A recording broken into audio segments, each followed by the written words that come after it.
Circa il 20% delle fatture elettroniche emesse o ricevute in Veneto dagli sportelli della CNA hanno riscontrato problemi e sollevato disagi. A renderlo noto la stessa associazione di categoria degli artigiani, che gestisce per le aziende oltre 5.000 fatture al giorno e imputa la stragrande maggioranza dei malfunzionamenti ai sistemi informatici dell'Agenzia delle Entrate.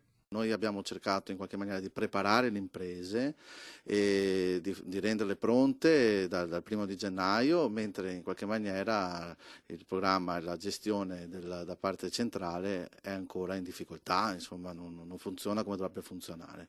Il problema principale consiste nel mancato recapito delle fatture da parte dell'Agenzia delle Entrate all'indirizzo prioritario scelto dall'impresa. Non di rado infatti l'agenzia segnala la fattura come consegnata ma nei software non si trova o viene recapitata diversi giorni dopo.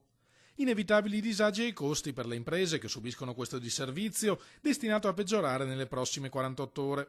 Il 70% delle fatture relative a gennaio 2019 deve infatti ancora essere emesso. Molte imprese stanno aspettando qualche giorno, soprattutto si sta avvicinando verso fine mese per l'emissione delle fatture. Il rischio è quello di una congestione alla fine del mese, visto che il programma presenta ancora delle difficoltà tecniche.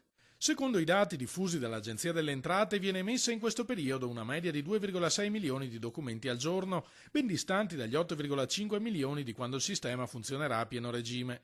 Il dubbio è che gli attuali problemi siano nulla in confronto a quelli che potrebbero riversarsi su migliaia di imprese venete. Quello che dobbiamo evitare è che il danno ricada sull'impresa, che in qualche maniera è già oberata da adempimenti, da burocrazia e ha la necessità di fatturare e soprattutto anche di incassare quanto ha realizzato con la propria prestazione.